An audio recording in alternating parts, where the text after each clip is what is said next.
Welcome to the Purple Rock Survivor podcast. I am John, my co-host is Andy, and we are talking about the premiere of Survivor Kaoh at long last.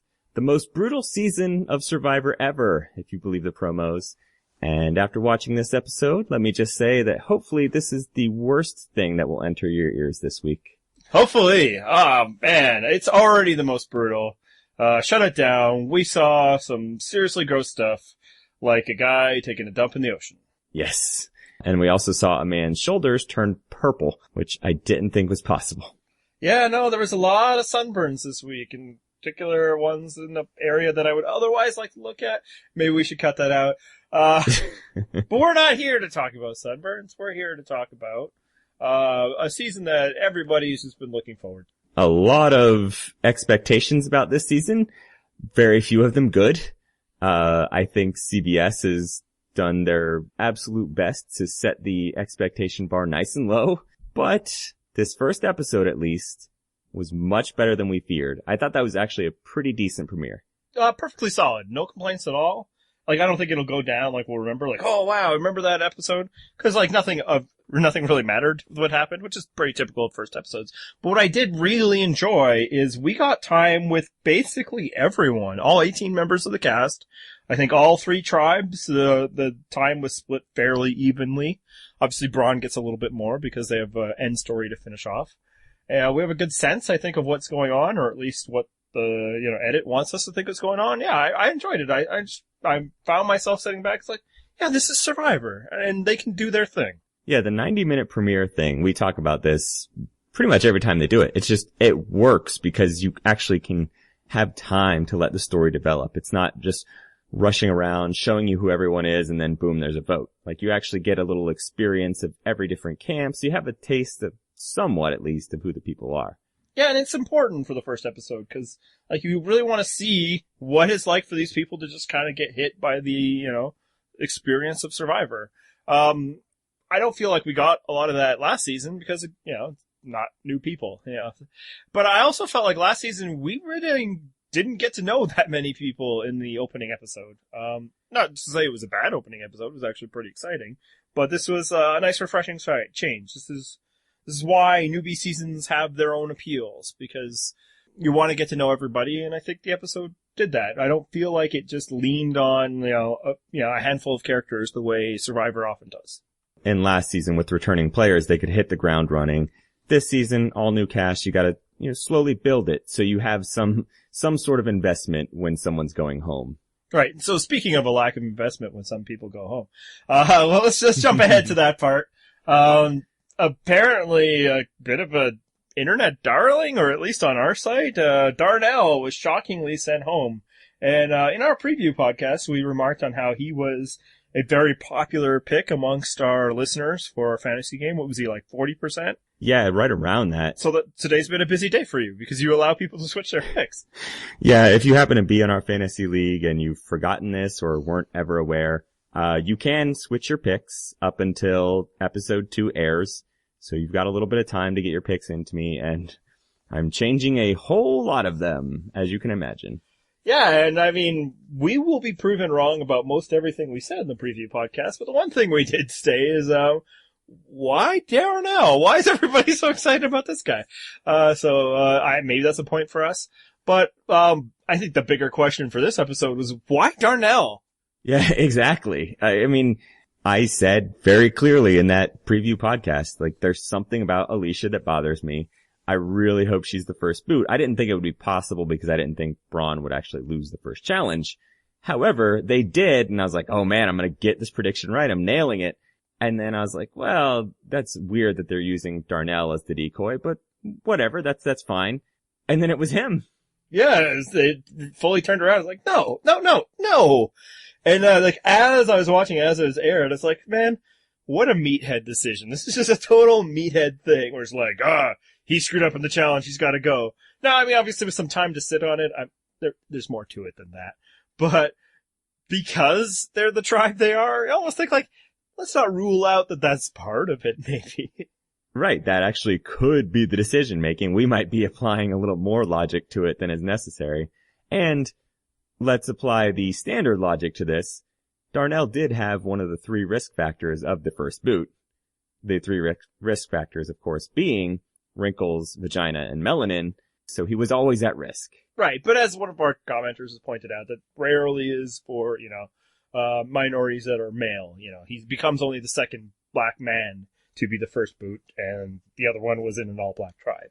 Yeah, so I don't, if it truly was because he dropped a pair of goggles, then there's really not much to talk about other than that's really stupid. And I will say this, when, Scott Pollard at Tribal Council was all like, I've been snorkeling for 15 years, everyone knows to cover your mask. It's like, no, not everybody knows that. You know that, I guess, because you've been doing this for 15 years, but this isn't like something you'd pick up in Chicago or like in my life. Like that, if you want a good example of privilege, that's one right there. Oh, doesn't everybody know the rule of scuba diving? It's kind of like, and it's funny because I compared Darnell to Dreams in Fiji, and this would be the last time I could do that comparison because he didn't come off Dreams like. But in Fiji, they were all making fun of Dreams because he doesn't know how to work a French press. It's like, yeah.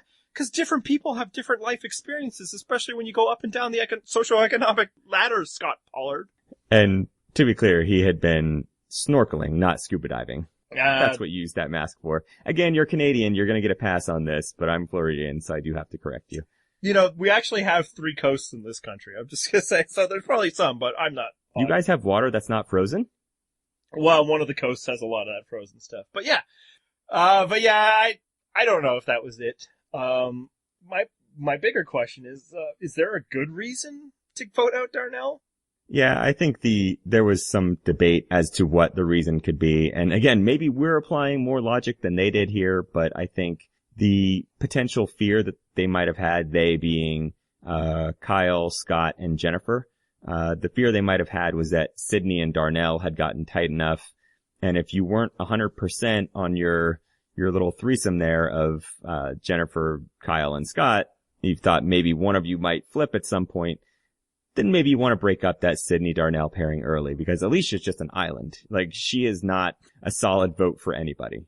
Yeah, and that's certainly one thought. I mean, a simpler one that I probably is, there's good truth to this is, Darnell just wasn't fitting in. And that's a way that when somebody does something that's really pretty minor, annoying but minor, it's like I don't know how many times that failure to secure goggles will cost them future challenges. But when somebody does something like that and they're just not part of your group, it's easy to single them out. It's easy to make that a big deal. Whereas if somebody within your group does it, you're just like, sorry it happened, but no big deal. Which leads to a bit of a question that, I don't know if anybody wants to discuss, but here we are. And we kind of mentioned at the beginning. Is a reason he wasn't fit again because he's the only black man there? I don't know that was it. He'd clearly at least bonded with Sydney. Yeah, they're African American. That's correct. Right, exactly. But I think the only other justification I could come up with is that Alicia seemed like a more likely pawn. Darnell at least seemed to have some of his own ideas. I think Alicia was so transparent that even when she tried to act like she had her own ideas, they were like, oh, okay, that's adorable. But really, we can read you like a book. Yeah, I mean, look, there's 2 discussions. I want to have them both. The race thing, obviously, we're not going to come out here and say, yeah, they're racist. People we've seen on TV once, that's not good. I would just remind people that things can be about race without them being racist. And that's kind of a thing that, and again, I don't know if this is a situation at all. I'm not going to imply that, but that's what we talk about when we talk about why it's tough for minorities to do well in Survivor, because they are easily signaled out as an other, not because he's black, but because he's not like me. He doesn't know to hold your, snorkel goggles.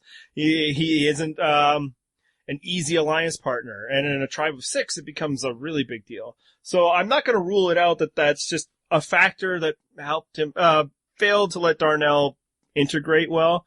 But to your point about maybe they're a little afraid of Darnell and Sydney, or Darnell they feel is a little weak but dangerous, and Alicia is none of those things, I think that came into it. But I asked you if there was a good reason. I don't know if that's a good reason. What do we always talk about people when they're first boot, going goat hunting and worrying about targets? Yeah, and I think a big reason behind the vote is actually just, hey, it wasn't me. They picked somebody. I don't know how much thought they put into it, but the answer was, it wasn't me. Right, but they had to put more thought into it because the answer wasn't, Elisa, who sucks. Like, that's all the thinking they probably needed to do, and they came up with a different answer. I mean, that would have been my opinion, full stop, and then that would have been the vote. Yeah, but just like, if we're gonna put like, they were worried about this, and they were worried about that, and the Alicia's can be, their goat and all that, I think all of that would fall under the category of playing the post-merge game in the pre-merge phase. Like, this is simple. You're a tribe of 6 and one of you sucks. Get rid of that sucky person and move the on. And like, if you follow on Twitter, Jason Kyle, he's given about 15 different justifications about it, including, flushing the idol was one, and people have been, maybe it was an intentional, was that? But it's like, you don't need a 3-3 tie to flush an idol. And if you were worried about flushing an idol, then on the revote, you get rid of the useless person. So, I mean, time will tell how damaging this is, but I don't agree with the decision at all. She was worthless. I think, Kyle's actual most realistic justification was because when someone said, why'd you vote out Darnell? Because. Yeah, I like that one. That was a good one. But, obviously, if she goes home next week, then, who cares? But right. If she doesn't, because they decide to overthink things again, or, a very likely scenario, they don't go to tribal council. Now, she's there, you gotta deal with her, and there'll be a swap coming. And I don't know how integrated the woman who you cannot deign to call by a human name is going to feel unloyal to you. Whereas I don't think Darnell was a bridge burned until they decided to burn it. Hey, we should talk about the rest of this Braun tribe, by the way, other than just those two.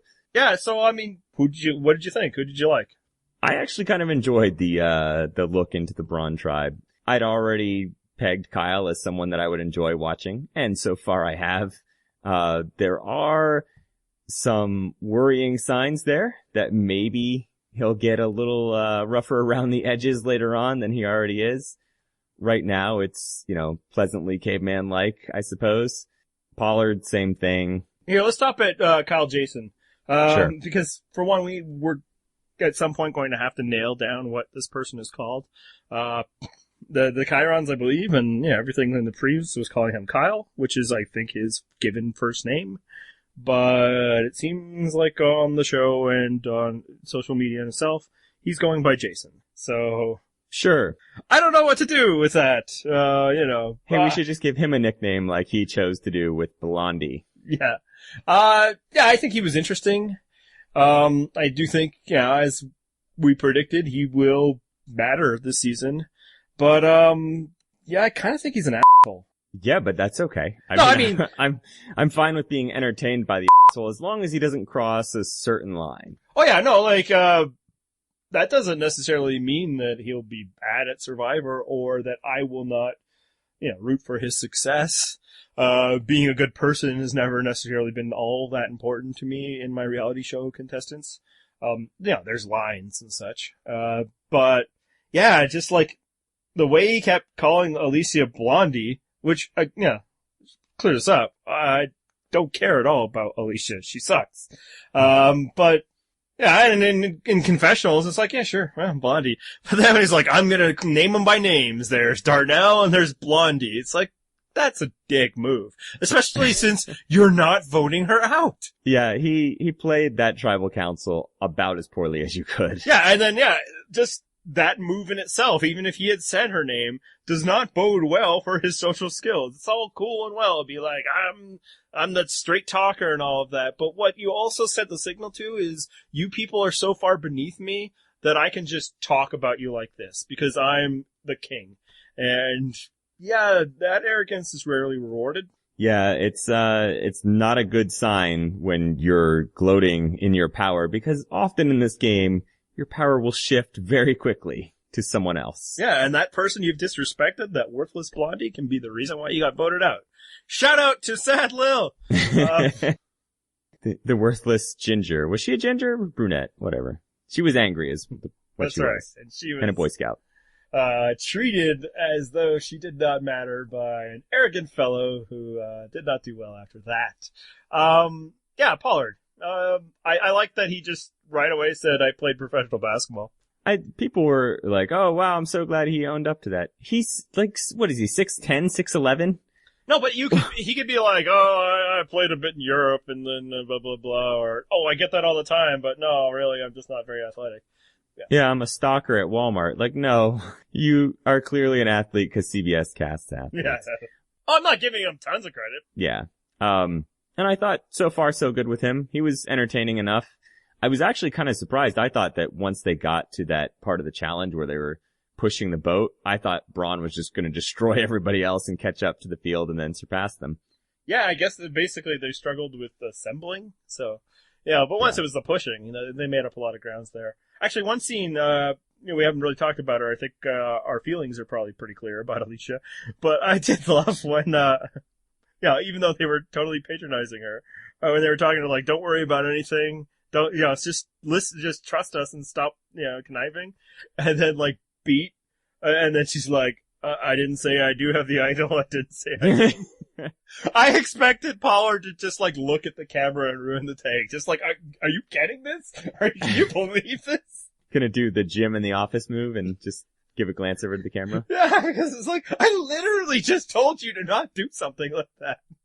Like, I thought that would be the moment, because up until that point, the edit had seemed like it actually had genuinely shifted Darnell, and then once he did that, it's like, oh, okay, that's what's gonna get rid of her. But someone should make the cut of that, like, from that scene straight to, Jason yelling, "That's why we're the Braun tribe!"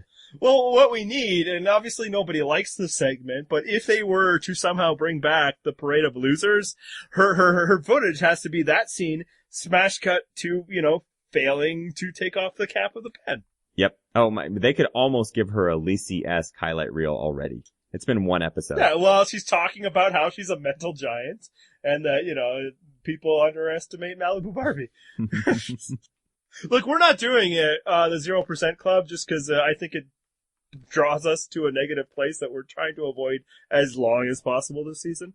But, she's got no chance to win at all. Don't get that out of your mind, people. It's not even about her at this point. The show couldn't have made somebody look worse. Hey, speaking of negative place, though, let's talk about the last member of the Braun tribe that we haven't even talked about yet, and the negative place that a certain bug, what was that thing? Ended up. Oh, cringeworthy. So bad. Oh, yeah. So what were you like when that was happening? Oh, it was just like, I was screaming at the TV, just call in medical. Like, I don't want to watch this happen. And we should give the behind the scenes info that we got, which was from a listener of ours. He's at Icarus Arts on Twitter. He was at Jennifer's watch party, and he said that she told the crowd medical actually did come out to her camp about an hour before the immunity challenge and then helped her get the bug out of her ear. So that's why it emerged. Well, it actually sounds like they came during the night too, from Darnell's interview. So yeah, it came and they flushed some water in it. So yeah, medical was doing that. They just left out that part of the story because, she wasn't taken out of the game. But yeah, I wasn't yelling at my TV because my wife was, and I figured that was enough to send through our TV back in time. You figured the TV heard you by that point. Yeah, well, our house, our end of the house was covered, so, but I agreed 100%. It's like, no, we don't need this. This is something that you can come out for. You come out for a lot more things than people think you do. Do this. You could be laying eggs in there. Yeah, so gross. And also, another little tidbit from one of our commenters, Gouis has apparently had this happen to him twice in his life with cockroaches. He's got to sleep with a buff over his head. If this happened to me, I would wear earmuffs for a solid decade afterwards. But he has a pro tip. If this does ever happen to you and a bug enters into your ear, he says you're supposed to lay on your side and flood your ear so the bug has a way to get out rather than burrowing deeper into your ear. So direct your thanks for that comment to @Gouis on Twitter. And when my wife wasn't yelling for medical to come, she was saying that Jennifer should have gone into the ocean to flush it out. So, points for her. Right, my wife was saying the same thing. And there we go, medical professionals. And besides being the victim of, a con-like infestation, I'm starting to get on Team Jenny. So I think she's kind of cool. And also, pretty attractive. She had a solid first episode, man. I mean, besides suffering some of the worst things we've ever seen in Survivor, solid. Well, so that's why I'm about to give her credit, is because so she had to suffer through that. She very clearly got like no sleep because of it. And then she went out and performed like a champ at a challenge on no sleep and with a bug having crawled around in her ear for 3 days. And I also like how she had no tolerance for the fools on her tribe, which ultimately could prove her undoing in a social game. But when Darnell comes up with the mask, she's like, where's the effing mask? And then when Useless Alicia's there and they're doing a puzzle together, she's like, and just standing there like, Darr. She's like, get the freaking pieces. Now, one knock against the brawn. Maybe when your, tribe mate says, I'm not good at puzzles, you just believe them and don't put them on the puzzle. Yeah, exactly.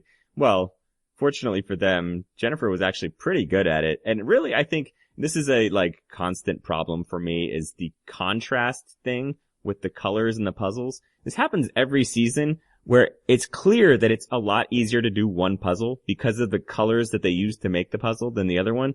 And I think Jeff Pittman did this. He put up the picture of the brawn and the beauty puzzles side by side. It's so much easier to see the contrast and where the pieces might go in the beauty puzzles than the brawn puzzles.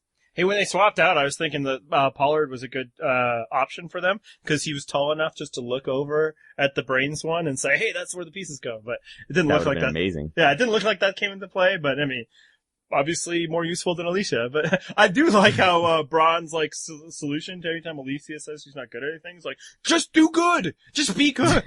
What if you just tried your best? Would that work? Let's find out. I'd get it if it was stations where they had to put somebody somewhere. Then maybe it's like, well, you'll do the least amount of damage at the puzzle, but it's like, any of you 6 people could have done that puzzle and still done the other things. If she says she's dumb at puzzles, she's dumb at puzzles and move on. But, maybe the other 4 were as well. Hey, let's throw the final nail in the Alicia coffin, by the way. I loved at Tribal Council when she said that one of her strengths is knowing when to give up. I am strong. Then Jason says, well, that's why you don't give up. And she's like, yeah, I never give up. Sure. You had a big rant on her. My opinion going in was, I can't believe you care about her. I almost pity her at this point. It was such a collection of fail, and she is such a mismatch to where she's put. I almost feel bad for her, but I still think they should have voted her out. Yep. They still may. Yes. Yes, this might not be the last time we talk about her in this podcast. Alright, Beauty Tribe. Yeah, we got to meet all of them, but most of them don't matter because we just want to talk about Ty. Exactly, because Ty, as we predicted in our preseason preview, is pure and utter joy. He, I think within 5 seconds of being on my screen, I was like, yes, Ty is amazing. From his first confessional, I was sold. And I love that he is a gardener who cares so much about trees, and his first instinct is to just tear them out of the ground to look for an idol. Yeah, I mean, maybe, when you're a gardener, you can really see it, but those trees didn't look too dead to me. Yeah, I thought he was like, oh, those trees look suspicious. I thought he's like, oh, he's clearly picked up on that's what they do. They look for something distinct. I would not have thought, oh, rip them out of the ground because that's where the idol would be. I was thinking more he was going to look around them or in them. Yeah, so, yeah, I get also, because I am a human with, 2 eyes, 2 ears, and a heart, really like Ty. However, I will say that if he had gone home tonight, while I would have been massively disappointed, I wouldn't have hated the people who voted him out the way I thought I would have. Because, there was just cause. Yeah, I guess, but I still would have hated them. Oh, of course. You're an incredibly biased person. I am. And petty. Don't forget petty. Yes. But, he screwed up the whole idol hunt. Just he had no plan other than doing that. There was no backup for an excuse for why he was there. I mean, he should have been like, look, I got us more wood. I just ripped some trees out of the ground. Oh, that was what my excuse would have been. Oh, hey guys, I found us some wood. Yeah, sure, it's not dead wood, but whatever. Here, trees, take it. Hey, speaking of the pulling out of the trees out of the ground, we should give a shout out to Charcules, who had probably the best joke on our post this week. So good. He said that it would be awesome if we later find out that the trees that he pulled out of the ground were the bane of Stephen Fishback's existence, the tree that he tried to chop in episode 1 of Cambodia. Fantastic. Are they on the Bayonne Breach? I don't really recall which one they're on. We didn't mention though that the Braun tribe ended up on Angkor. Yep, so, that, watch out for that. I will say that could be a bit of the evening of the playing field, but it also explains why they were hauling around in a bunch of rocks while other people are cutting down palm fronds. Right. So, if you're thinking that, if you want evidence for why the Braun might be going downhill, add that to your pile. But yeah, I just, I don't have a problem, obviously, with people going to find idols, because I'm not playing against them or anything like that. You gotta take your shots, and if it works, great, and sometimes you'll get busted. But he really didn't, he wasn't very slick, I'll say. Yeah, I think the biggest faux pas there was that it was clearly 6 of them walking in one direction, and then he kind of slinks off out the back. Like, maybe do that, when you're a little more scattered, when it's not all of you in one group, and then you ducking out is super obvious. Maybe do it while everybody's off doing their own thing. And if you have to do it when the entire rest of your tribe is going to do something, which again is also just a bad idea, because maybe don't let everybody else leave you alone for a bit. Again, as you say, if like 2 people are over here, 2 are over there, it's great alone time. Everybody will assume people are kind of going off and doing their own thing. But maybe wait until they're at least like 5 steps away from you. It's just a thought. Like, you gotta do it the Tony way. You gotta kind of wait for your moment, and then when you have then you run like hell. It was pretty funny when he was busted, and he was just like, yeah, I'm just looking over here. Give me a few more minutes. Yeah, well, at that point, you may as well own it, right? Any thoughts on the other players on the Beauty Tribe? Oh, go quickly, though. Is he doomed? Is this the end of Tai? I don't think necessarily, because, now he's got another fresh set of 3 days, so there's more time for opinions to change. Yeah, there's plenty of time for somebody else to do something to put it there, because, ultimately, of course he's looking for an idol. He's playing Survivor, whatever. And if you get into alliance with him, then it's not a big deal, just don't vote him out. And really, you can say, like, hey, sorry guys, I was looking for an idol because I'm a 50-year-old guy and none of you were over 30, so felt a little on the outs. Yeah, so I think, in that moment, they were like, yeah, sure, Tai, but moments change. I'm not, he's in trouble for the reasons why he would have been in trouble anyway, but I don't think he's in any more extra trouble, other than maybe he gave, 4 people that aren't him an opportunity to bond, and that could be a problem. Anybody else on the tribe that I want to discuss? I mean, honestly, not really. I would say, we thought that the 3 women would work together, and that seems to be the case. Yeah, I actually thought that it was going to be Anna and Michelle that would be a pretty tight bond. I didn't know if Julia would be quite as close with them, but yeah, they pretty quickly picked her up. So they look like a solid trio there, and really all they need to do is pick one guy, and it looks like they've already come to that conclusion. So I think it's at this point pretty flexible as to who that one guy will be. Well, I think it's those 3, yeah. In fact, it looked like it was Julia and Anna, or Anna, I guess it's Anna, that were really, the twosome, and they're like, yeah, do you think we can trust Michelle? But yeah, I think it's those 3, and look, I'm not gonna say that I'm really omniscient. They've been posting pictures of them hanging out for a long time now on Twitter. That's how I thought they were friends. Obviously, there's plenty of other explanations, like maybe all 3 of them are Red Effect. But, can't rule it out, folks. But yeah, I think that's what's gonna happen there. And then right now, it looks like Caleb is number 4. Now that you've had some time with Mode Cowboy, do you have any thoughts about him? Let's not use that nickname. It's a hashtag on the show! I'm gonna bleep that out. He was a lot more, I remember watching his preview videos and saying, why did we bother with this guy? What's remotely interesting about him? Okay, now I get it. He's much more aggressively terrible than he seemed in his videos. And here's the thing, I don't think he was that aggressively terrible either, but it's there. Yep. He's like, hey, why did they put this guy in the Beauty Tribe? Although, to be fair, I've heard other people say that. Yeah, that may or may not be involved with this podcast. Looking at you, a certain live blog writer. Yeah, I mean, not us, because we were all like, inner beauty, huh? But yes. So yeah, I think, we got a taste of what we're gonna get, and hopefully it's not too much. You pegged Nick for incredibly arrogant, so you got to feel good about that score, huh?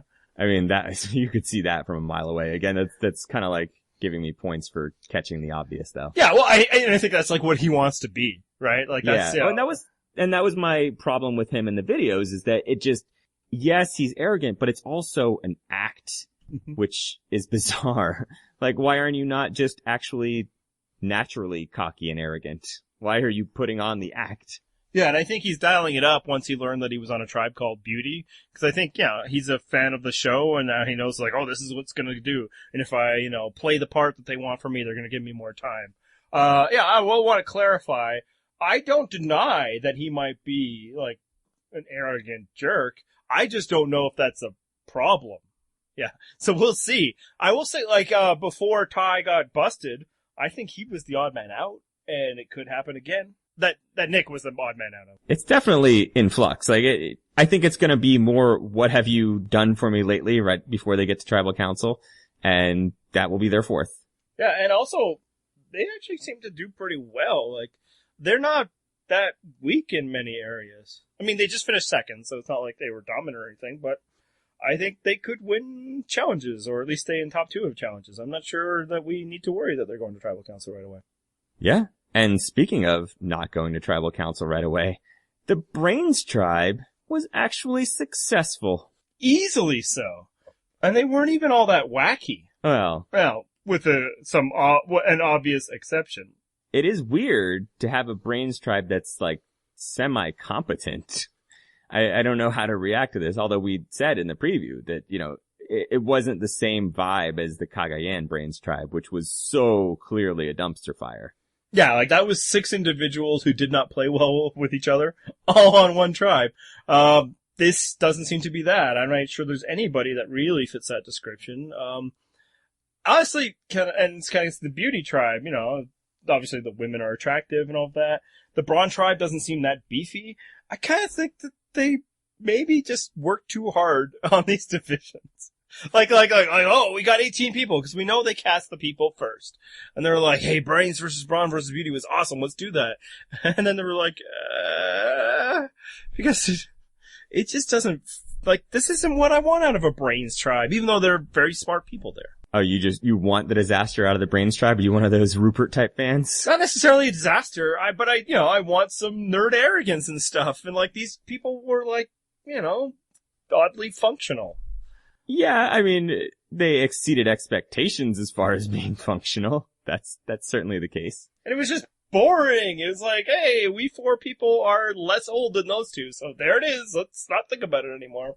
Yeah, hey, on Rob's podcast, Stephen Fishback revealed that he met Liz and helped her get on Survivor. He actually explained the story of how he met her. He met her through OkCupid, and I think they maybe briefly dated. And then he passed her along to Survivor. So, in the interest of full disclosure, I have a little confession too. I met Neil on JDate, and I introduced him to casting. It was a little weird because neither of us are Jewish or gay. But, it turned out he got on the show. I'm really happy for him, and I hope he does really well. About time your insidious Neil agenda was revealed. You've been playing coy, you've been gaslighting me, and I didn't believe it for a second. That's why I wasn't so high on him on the preview. It was just a little, ex-jealousy. Yeah, clearly. So, I mean, I've said they aren't all that wacky and all of that, but yeah, let's talk about Debbie. Yeah, she was pretty much exactly what I thought she was. And, again, she's not Coach. She's not the female Coach, because you can't know that you are Coach. She is a weirdo. I will give her that. And actually a commenter sent us a story that indicated that, Debbie was actually indicted for falsifying some water safety tests. So really looking forward to when she talks about her job as a water safety manager. Yeah, and that'll be the new Chiron and then Lunch Lady or whatever else.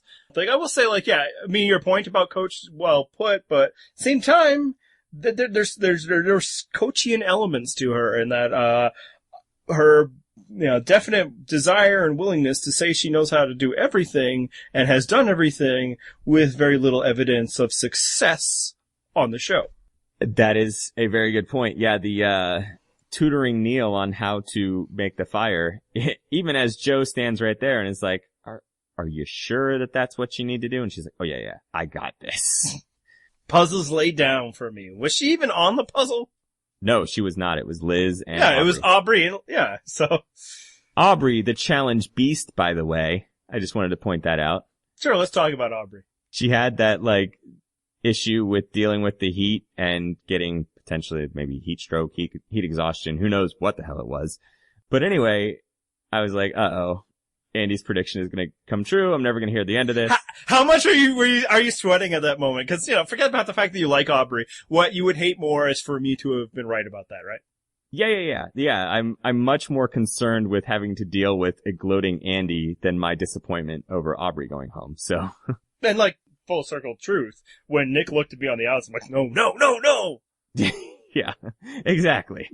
So Aubrey gets the challenge though, and beasts it, gets all 4 paddles for the Brains tribe, and then kills it on the puzzle. I was like, wow, I did not see that coming. I really thought that she would be that, Sandra Diaz level of challenge beast, and it turns out she's actually semi-competent. Semi-competent to actually good, which was totally unexpected. Yeah, like maybe fully competent, or at least, that night. And, it was a little redemptive arc, She was the one person that really wasn't profiled at all in the kind of the getting to know you phase. When they are building the alliance, she was just the 4th without really having any agency in it. It was like us 4 because we're not super old, but, we never heard her thought. Nobody actually really mentioned like, oh, Aubrey will be a great member. It's just like, hey, 3 isn't enough and 6, because one of them is a math genius. But then, so when we finally see her, it's her, failing. Yeah, human failing. I'm not, this isn't a critique on her. Sometimes the heat gets you. But then we get into, Liz saying that maybe we just need to get rid of her. And then bam, she kills it. A redemptive arc all in about, 15 minutes. Good on her. Hopefully that arc continues and doesn't just immediately spiral back down in the next episode. Now, I will say she's got a cushion. And that cushion's name is Debbie. Yes. Like, when I thought that she was, Aubrey would be the first boot, it was that I thought she would be, the weak one picked on. And that's, no, she did well. She was, the most instrumental part of their success, even. And that she would annoy people, and I don't think she will annoy anybody as much as Debbie. In fact, one thing that could work in her favor is the grueling, conditions out there might rob her of any of those, twee things she was planning on doing. You got no energy for like, coconut phones when you can't barely walk. Yeah, she's gonna be too sapped to, do any of those sorts of things. The one thing that I was a little bit concerned about was they initially said like, oh, well, it's clearly going to be Joe first because he's the old. And I was like, no, not Joe. He's adorable. But then at a certain point, I think it became pretty clear like, okay, but it's really the Debbie though, guys, right? Okay, good. This is going the right way now. Yeah, like none of them could stand to talk to her. Right. Even worse than maybe Alicia. I'm not sure though. Every time Alicia spoke up, it was like, you kidding me? With her all like, oh, maybe it's water. I don't know. How was she not the first boot? I don't know. Like, that's the whole point. All of your logistics, like, oh, this is our plan, all that. I don't care. You had a sucky person on your tribe. You just get rid of them. You could work with Darnell. I don't think he was that, powerful. And anyway, that's kind of this 2 people I think worth talking about on the Brains tribe so far. Everybody else will get to know them a bit more. Yeah, I mean, Neil, Liz, Peter all did pretty well, and I think they've got the right idea. As simple as it is, you know what? It makes the most sense. Just take that 4. You're fine. Go with it. Well, how about this? So the Brains didn't overthink it, and the Brawn did! Yes, exactly. The Brains actually did the logical thing, which never happened in Luzon. Yep. And it seems to be working out well for them so far, but we'll see once they actually get to a tribal council. Yeah, and I'm not sure it worked out for, like, the white collars either. It's like, maybe let So slide on that dumb lie. Who knows? Anyway, so that's kind of just the initial impressions, but overall, yeah, I'm interested to get to know these people more. I am not excited about how the entire promotional arm just seems to be most brutal season ever. Because that sounds crappy. So we decided to have a little fun with it. Let's, because I don't want to get too down about a season, both we and our audience don't like when we get so disappointed in a season that it just sucks the joy out of it. So we're going to try to stay positive about this as long as we can and have some fun with the fact that CBS is so convinced this is going to be a terribly brutal, awful season to watch with all the conditions. Not that it's going to be terrible to watch entertainment wise. Yeah, and we got some of that this week, the two of the major narratives is, Aubrey nearly passing out from heat stroke and, ear infestations. Oh. Yeah, so we're going to do a possibly weekly thing? I don't know. We'll see. I think we're going to test it out here and see how it goes. But we're going to each propose a potential evacuation scenario for the next episode or the next whatever evacuation. And then our listeners can decide who has the better proposal. Yeah, and to be clear, when the evacuations happen this season, they might actually be really scary, human moments. And we don't mean to make light of those things. So we're not trying to come up with plausible scenarios, because that would be a little ghoulish, we decided to get a little more creative. Now that said, I suppose it's possible. Probably not the ones I have in mind, but maybe we'll actually nail something because who knows? Before Panama, we might have been like, hey, dude's gonna get evac because he couldn't poop. So it could, so maybe something we're proposing could come true. But we'll just see. So, did you want to start, John? Sure. My scenario is, I think you're familiar with Chekhov's gun theory, yes? Yes. Well, of course, in this first episode, we saw Kyle, Jason, Kyle, Sarge, Jason, bounty hunter, carrying around a massive rock. That rock is Chekhov's rock. It has not yet injured anybody to the point that they need to be evacuated, but it's clearly there so that it can. And who do you think the victim will be? I'm gonna go with Alicia. It would kind of come full circle a bit with his open disdain for Blondie. Yes. I mean, I don't know how it actually ends up taking Alicia out. Maybe she trips over it. Maybe it's dropped onto her. Maybe it rolls over her in the middle of the night. Who knows? All right, that's your prediction. You know what? That is a little plausible. I also based my prediction on something that happened this week. And, when this goes well, that's what we're going to do. But several years ago, M. Night Shyamalan and Marky Mark made this movie called The Happening. I don't know if you're familiar with it. Probably not, because, cinematic storytelling is not a thing that you're into, apparently. That's right. Yep. I mean, I never saw the movie because, Well, I mean, with a pitch like Marky Mark and M. Night Shyamalan, how could you not? Exactly. And judging by the box office, very few other people did either. But a lot of people were talking about it when it happened because of, what it was about. So, The Happening was what mysteriously people just started committing suicide. It was in the air. Nobody knew what it was. And apparently what it was the trees. The trees were, I guess, upset at mankind for the degradation of the environment because of all cutting down the trees or something. They're evil Lorax or something. So they sent out pheromones that made people crazy.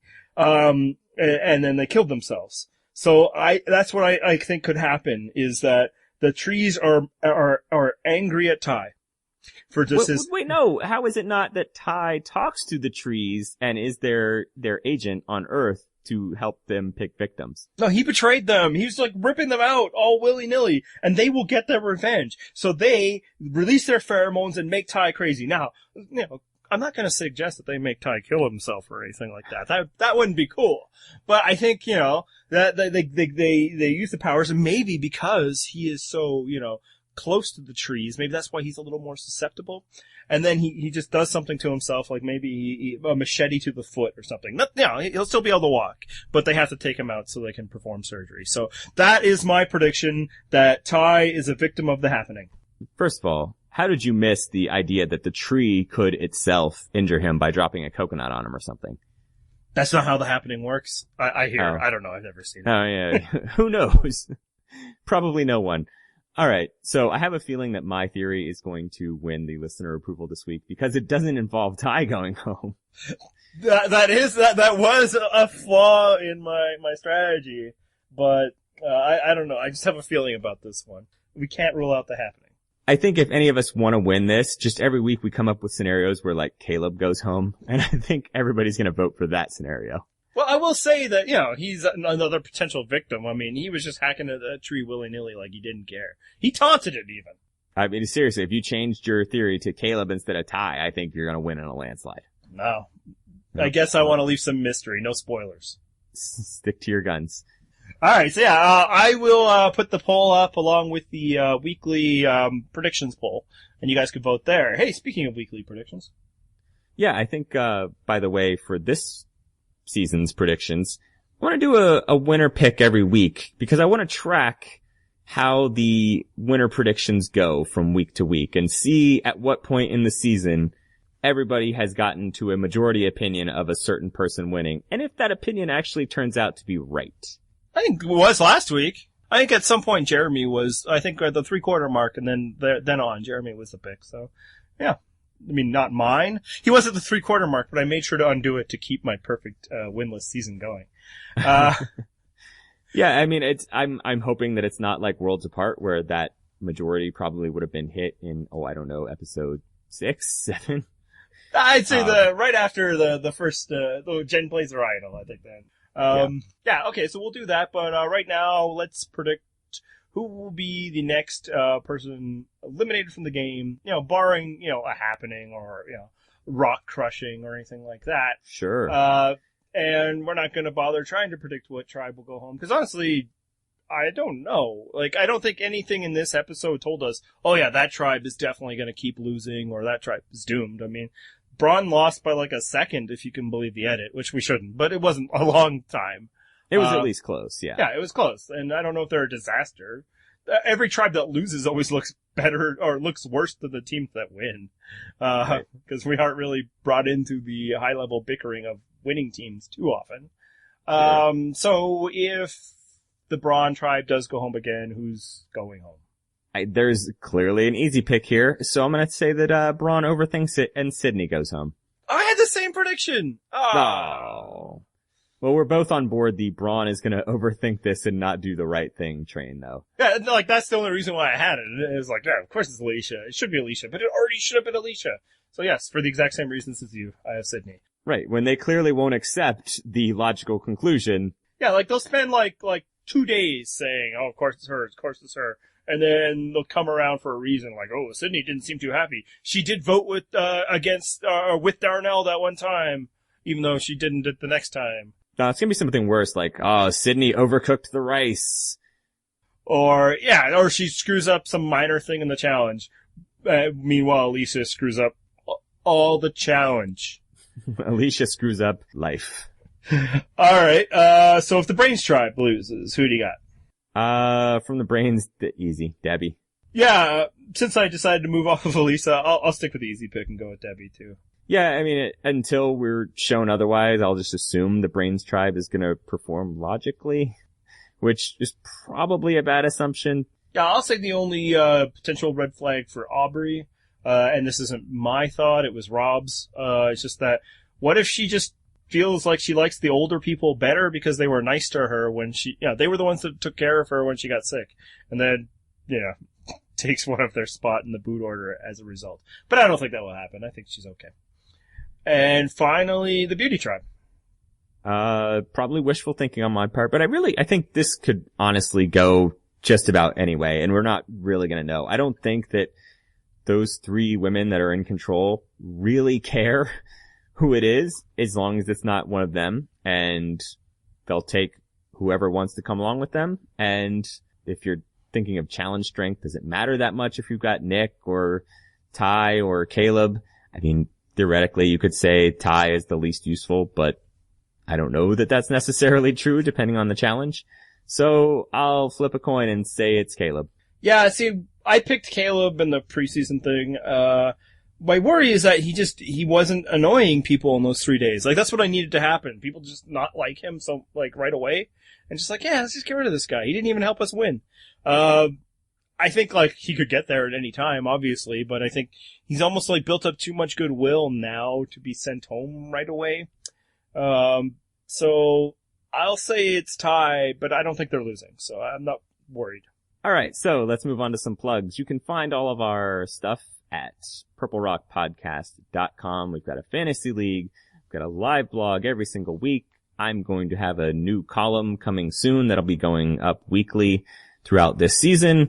We will have a month-long special thing coming in March that we haven't yet announced. So just check the website. There's usually stuff almost every day during the week. Emma generally writes us a weekly column based on something related to the episode. Just check it out. Join our commenters. So we've shouted a couple of them out in this episode because they're a really, really good, entertaining group. Yeah, if you also like entertainment, but you wish that we just limited it to 140 characters, you can follow us on Twitter at Purple Rock Pod is the show, at Purple Rock Andy is the Canadian, and at Purple Rock John is the American. Yeah, and if you really want to follow our contributors, it's at Purple Rock Emma, at Purple Rock Mark, and don't bother with at Purple Rock Matt. He's now decided that he's not going to be any good because of the way we do this. We make fun of him every time. He will not be reverse pressured into participating. You can email the show at purplerockpodcast@wordpress.com. Did I screw that up again? Yes, I started the season. So intentionally that time. Honestly, it wasn't. purplerockpodcast@gmail.com would be an email address. Yes. Send us your longer thoughts. You can follow us on Tumblr when Emma remembers to post things, purplerockpodcast.tumblr.com. And you can help us out if you're interested. Yeah, if you actually plan on shopping at Amazon, there's a link to Amazon from our site, or you can do purplerockpodcast.com/Amazon. Buy your stuff there. They send us a very small chunk of money, and it's useful because it actually does cost money to run this podcast. Yeah, we're not looking to make profit because otherwise we would be better at it than we are. But it'd be cool if it cost us a little less, and it costs you nothing to help us out. So if you can, great. That's all we got for this week. Anything other than theme music? Nothing.